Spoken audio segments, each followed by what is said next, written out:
Olá, tudo bem? Mendel percebeu que toda ervilha amarela era sempre lisa e que toda ervilha verde era sempre rugosa.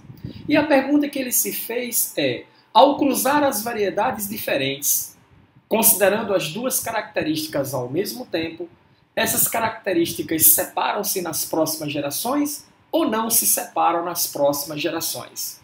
Ao fazer os seus experimentos, ele verificou que realmente se separava, surgindo então a segunda lei de Mendel, ou lei da segregação independente. E é exatamente sobre isso que nós vamos conversar na nossa aula hoje. Eu sou o professor Billy Paul e este é o seu canal de Ciências Biológicas e Autodesenvolvimento. E após a vinheta, segunda lei de Mendel, com você. Vem comigo!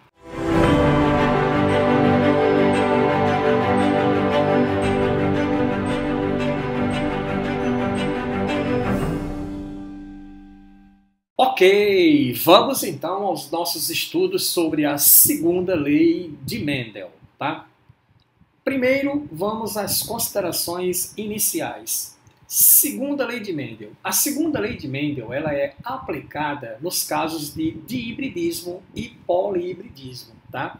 A primeira lei é a lei do monohibridismo, a segunda lei é a lei do dihibridismo. Ou seja, você está analisando duas características ou mais características ao mesmo tempo. Por quê? Porque essa lei trata do que nós chamamos de segregação independente dos fatores. O que a primeira lei diz? Diz que os fatores alelos unidos do zigoto separam-se quando ocorre a formação dos gametas. Ok? Isso é válido para uma característica em estudo, para os casos de monohibridismo. É a lei fundamental da genética. Mas como ocorre essa separação desses fatores? Quando você tem várias características ao mesmo tempo, é exatamente isso que trata a segregação independente. Se você ainda não assistiu a aula sobre primeira lei de Mendel, eu aconselho que você volte lá no canal, assista a aula de primeira lei e depois retorne para a segunda lei de Mendel. Bom, precisamos analisar como foi a experiência que Mendel fez, ou seja, a segunda experiência mendeliana, que o levou às conclusões sobre a segregação independente prevista pela segunda lei de Mendel. Então vamos lá. Mendel percebeu que toda ervilha amarela era obrigatoriamente lisa, assim como toda ervilha verde era obrigatoriamente rugosa. Tá? Não existiam nas populações, nas comunidades naturais de ervilhas que fossem amarelas rugosas ou verdes lisas. Essas combinações de caracteres não existiam antes.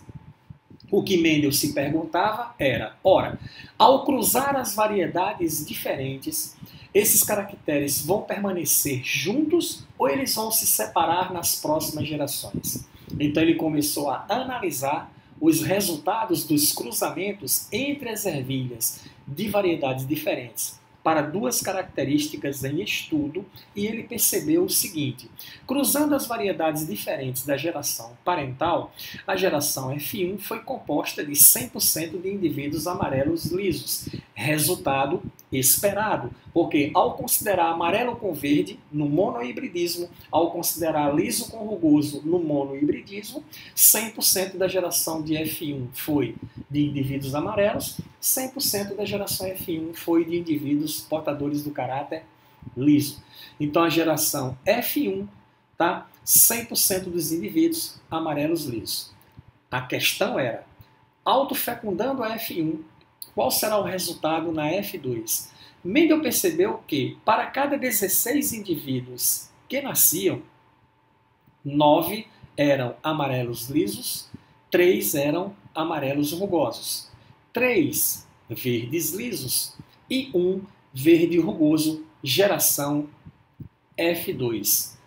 Ou seja, ao cruzar variedades diferentes puras, para dois caracteres estudados ao mesmo tempo, a proporção fenotípica na F2 para cada 16 indivíduos que nascem é 9, 3, 3, 1.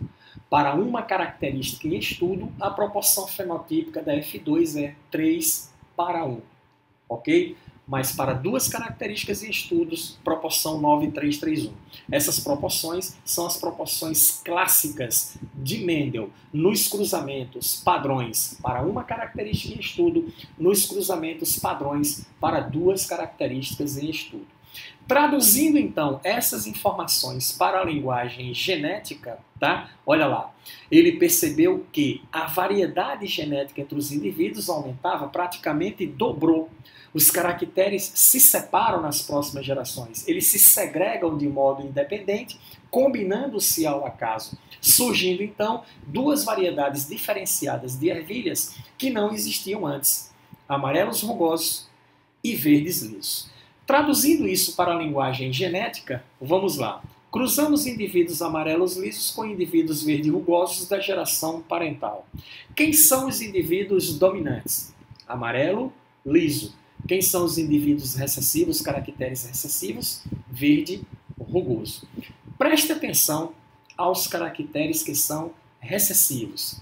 Pegue as primeiras letras dos nomes dos caracteres recessivos e coloque os pares de letras minúsculo para condicionar os caracteres recessivos. O mesmo par de letra maiúsculo para condicionar os caracteres dominantes.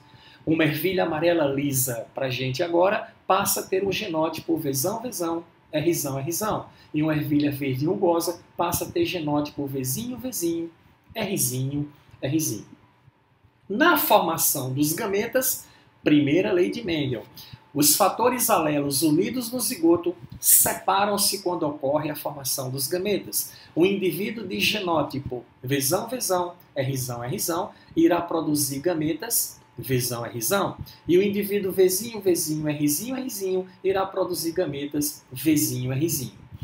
Sendo assim, aqueles que se separaram para formar os gametas voltam a se encontrar, olha só, na formação do zigoto, formando então o indivíduo Vzão, Vzinho, Rzão, Rzinho. Como Vzão domina sobre Vzinho, a cor da semente será amarela. Como Rzão domina sobre Rzinho, a consistência da semente será lisa. Então, 100% da geração F1 são de indivíduos amarelos lisos. Autofecundando a F1, quem são os indivíduos de F1? São indivíduos Vzão, Vzinho, Rzão, Rzinho, cruzando com indivíduos Vzão, Vzinho, Rzão, Rzinho.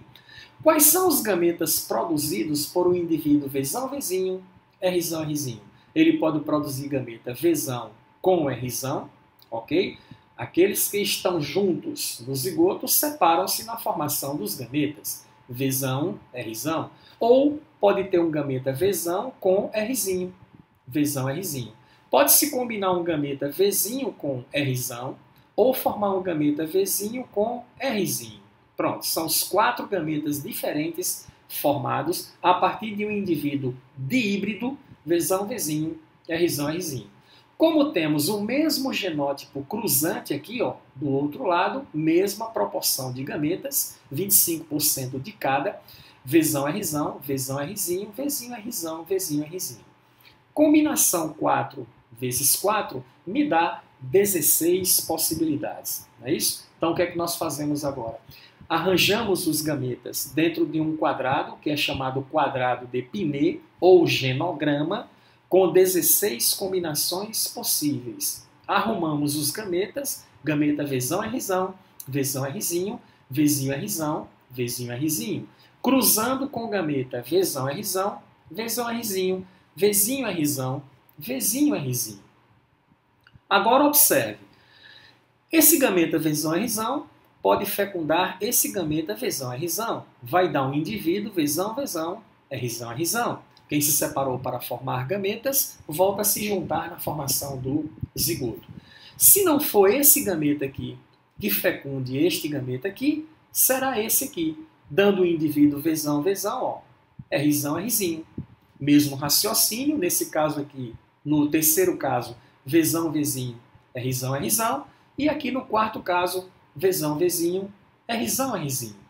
Continuando, Vzão, Rzão com Vzão, Rzinho vai dar indivíduo Vzão, Vzão, Rzão, Rzinho, ou, ó, Vzão, Vzão, Rzinho, Rzinho, ou Vzão, Vzinho, Rzão, Rzinho, ou Vzão, Vzinho, Rzinho, Rzinho. Próximo. Vzão, Vzinho, Rzão, Rzão. Vzão, Vzinho, Rzão, Rzinho. Vzinho, Vzinho, Rzão, Rzão.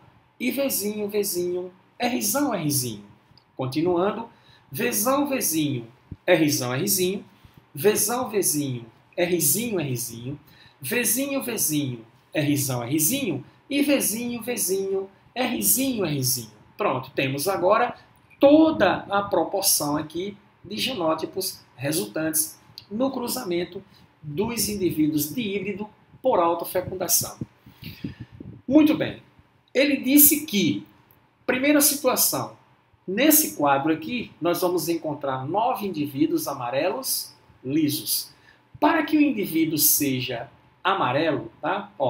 3 indivíduos amarelos rugosos, 3 indivíduos verdes lisos e 1 verde rugoso. Detalhe agora, para o indivíduo ser amarelo liso, ele tem que apresentar genótipo, tem que ter no seu genótipo Vzão e tem que ter Rzão. O gene Vzão condiciona o caráter amarelo, o gene Rzão condiciona o caráter liso. Tanto faz se ele for Vzão, Vzão, ou Vzão, Vzinho, Rzão, Rzão, ou Rzão, Rzinho.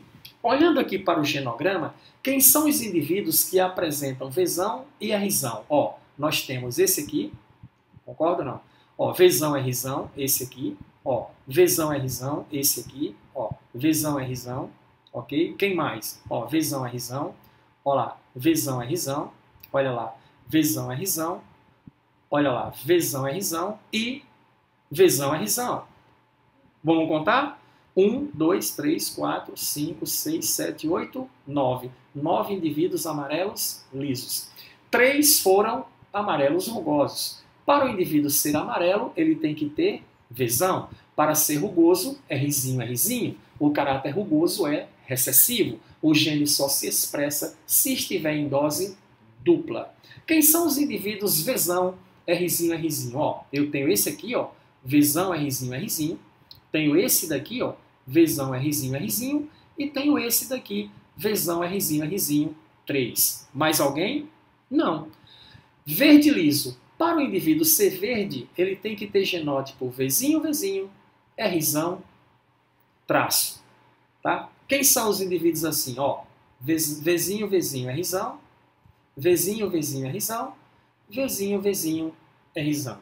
Sobra um. Quem é que sobra? O indivíduo verde rugoso, né? Caráter verde, recessivo, rugoso, recessivo, Vzinho, Vzinho, Rzinho, Rzinho. Duas coisas importantes aqui nessa situação da segunda experiência de Mendel. Ele percebeu que os caracteres se separam nas próximas gerações, aumenta então a variabilidade genética, os indivíduos originais eram sempre amarelos lisos e verdes rugosos, tá? Ao cruzar as variedades diferentes, na F2 ele obteve então indivíduos amarelos rugosos e verdes lisos, uma combinação genética que não existia antes. E a outra coisa, a proporção fenotípica obtida no cruzamento padrão de Mendel para duas características em estudo, amarelo liso com verde rugoso, a proporção na F2 é 9, 3, 3, 1. Isso é um dado extremamente importante que você não deve esquecer. Voltamos então lá para cima e chegamos ao enunciado da segunda lei de Mendel. Os fatores alelos segregam-se, isto é, separam-se, independentemente uns dos outros, combinando-se ao acaso nas próximas gerações. Então, fechamos o estudo de primeira e segunda lei de Mendel. A primeira lei, a lei que trata da separação dos alelos, e a segunda lei que trata da segregação independente desses alelos. E você agora deve estar se perguntando, professor, como isso cai em prova? Bom, eu trouxe então hoje uma questão para a gente analisar envolvendo exatamente a segunda lei de Mendel, um exercício pós-aula.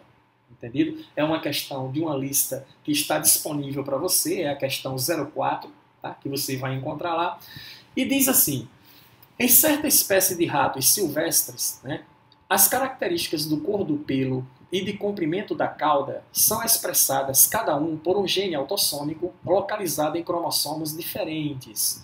Esse dado é importante, porque estão em cromossomos diferentes, isso quer dizer que os genes, que os alelos estão em segregação independente. A característica de pelo branco, expressado pelo alelo Bzão, que é dominante, sobre a característica pelo cinza, é condicionada pelo alelo recessivo Bzinho. Tá? Vamos lá? Primeira coisa importante, questões de genética, faça anotações. Então ele já passou duas informações importantes aí. Que informações? Pelo branco é dominante, condicionado pelo gene Bzão, pelo cinza recessivo, condicionado pelo gene Bzinho. Já a característica de cauda curta, condicionada pelo alelo Lzão, é dominante em relação à cauda longa, expressada pelo alelo recessivo Lzinho. Então, olha só, cauda curta é Lzão, cauda longa é Lzinho. O quadro abaixo apresenta os possíveis fenótipos e genótipos em relação à cor do pelo e do comprimento da cauda. Tá? Então ele dá um quadro aqui na questão, está aqui o quadro, onde você tem o fenótipo dos indivíduos, ó, branco, cauda curta, branco, cauda longa, cinza, cauda curta e cinza, cauda longa. E os seus respectivos possíveis genótipos, ok? Para cada característica fenotípica. O que mais ele dá para a gente? Em cruzamentos entre um rato macho branco com cauda curta, duplamente heterozigoto, com uma fêmea cinza com cauda curta, heterozigoto para a característica da cauda, nasceram 16 filhotes. Quantos destes filhotes poderão ser brancos de cauda longa? Vamos lá? Aí você pega, ó, cruzou um macho branco de cauda curta, de híbrido, duplo heterozigoto, tá? Com uma fêmea cinza de cauda curta, heterozigoto para o caráter cauda curta, que é um caráter dominante. Deste cruzamento, obteve-se 16 filhotes. Entendido? E o que ele quer saber na questão? Quantos filhotes brancos de cauda longa obteve nessa descendência de 16 filhotes? Muito bem. Você tem aqui os caracteres fenotípicos dos indivíduos envolvidos, concorda? Eu tenho que transformar esses caracteres fenotípicos em genótipos. Como é que eu faço isso aí? Então, ora, eu tenho os genes que determinam as características, eu sei que esse macho é branco, o caráter branco é dominante, entendido? Tá? Eu sei que ele tem cauda curta é dominante, Bzão e Lzão, a questão diz que ele é de híbrido, duplo heterozigoto, então o genótipo dele é Bzão, Bzinho, Lzão, Lzinho. A fêmea é cinza, ó, cinza é um caráter recessivo, condicionado pelo gene Bzinho. Então, Bzinho está em dose dupla. Cauda curta é um caráter dominante, condicionado pelo gene Lzão. E ele diz na questão que é heterozigoto para a cauda, então o genótipo da fêmea é Bzinho, Bzinho, Lzão, Lzinho. Agora o que eu preciso? Fazer o cruzamento. Agora que eu tenho os genótipos, vamos cruzar o indivíduo Bzão, Bzinho, Lzão, Lzinho com o indivíduo Bzinho, Bzinho, Lzão, Lzinho. Muito bem. Quais são os gametas formados por o indivíduo Bzão, Bzinho, Lzão, Lzinho? Primeira lei de Mendel. Os alelos unidos no zigoto separam-se quando ocorre a formação dos gametas. Sendo assim, ó, o gene Bzão vai para um gameta e o gene Bzinho vai para outro gameta. Esse gene Bzão pode receber como par um gene Lzão ou o gene Lzinho. O gene Bzinho recebe como par o gene Lzão ou o gene Lzinho. Ok? Quais são os gametas formados? Eu posso formar um gameta Bzão com Lzão, ok? Posso formar um gameta Bzão com Lzinho. Posso formar um gameta Bzinho com Lzão, ou posso formar um gameta Bzinho com Lzinho. Ok? Pronto, eu já tenho aqui os gametas de um dos indivíduos, do macho branco de cauda curta. Aí eu vou agora para a fêmea cinza de cauda curta. Bzinho vai para um gameta, tá? E aí esse Bzinho pode receber como par o gene Lzão ou o gene Lzinho, ok? Então quais são os gametas formados? Bzinho, Lzão ou Bzinho, Lzinho, ok? Aí eu tenho, ó, 4 gametas de um lado cruzando com 2 gametas do outro. Combinação 4 vezes 2 me dá 8 possibilidades. O que é que eu faço agora? Construo um quadrado de Pinet ou genograma, com 8 combinações possíveis, arrumo os gametas. Quais são os gametas? Ó, Bzinho, Lzão, Bzinho, Lzinho, que vai cruzar com os gametas Bzão, Lzão, Bzinho, Lzinho, Bzinho, Lzão ou Bzinho, Lzinho. Agora é só fazer o cruzamento. Vai dar indivíduo Bzão, Bzinho, Lzão, Lzão, ou Bzão, Bzinho, Lzão, Lzinho, ou Bzão, Bzinho, Lzão, Lzinho, ou Bzão, Bzinho, Lzinho, Lzinho, ou Bzinho, Bzinho, Lzão, Lzão, Bzinho, Bzinho, Lzão, Lzinho, Bzinho, Bzinho, Lzão, Lzinho e Bzinho, Bzinho, Lzinho, Lzinho. Ok? Quantos filhotes? 16. Aqui eu tenho somente 8. Por quê? Porque eu fiz 4 vezes 2. Como aqui o genótipo inicial era Bzinho, Bzinho, tá? Ó, Bzinho vai para um gameta, Bzinho vai para outro. Mas o número diferente de gametas será o mesmo. São 2 gametas Bzinho, Lzão, 2 gametas Bzinho, Lzinho. Então eu peguei somente um gene aqui para calcular a proporção, para verificar, aliás, a proporção de gametas formados. Ok? 8 aqui, resultantes na geração resultante. Aí vem, qual o próximo passo? Ora, para o filhote ser branco, branco é um caráter dominante, ele tem que ter Bzão, tá? Cauda longa é um caráter recessivo, Lzinho, Lzinho. Então, qual o genótipo padrão para ele? Bzão traço, Lzinho, Lzinho. Eu venho aqui e verifico, então, de todos os genótipos presentes, né, quantos genótipos aqui são Bzão traço, Lzinho, Lzinho. Eu vou perceber que é somente esse aqui, ó, que no caso é Bzão, Bzinho, Lzinho, Lzinho. De toda a descendência possível. Tirei 1. 1 para 8. Se é 1 para 8, é 2 para 16 filhotes. Então a alternativa que responde a questão é, então, letra C, item 2. Gostou? Show de bola? Muito bem. Então, essa é, tá, as explicações sobre a segunda lei de Mendel, lei da segregação independente. Tá? Precisamos ver também probabilidades para então começarmos a exercitar isso de maneira competente. Não esqueça de passar lá ir na descrição do vídeo, aqui abaixo, baixar o seu Biomap, baixar o seu Bioese com gabarito, resolver as questões, verifique as questões erradas, por que eu errei, verifique por que você errou. Se quiser entrar em contato com a gente para perguntar alguma coisa, tem o meu contato aí na descrição, você encontra o WhatsApp, você encontra e-mail, pode se comunicar comigo, terei prazer em atendê-lo. Beleza? Até a próxima aula. Tchau!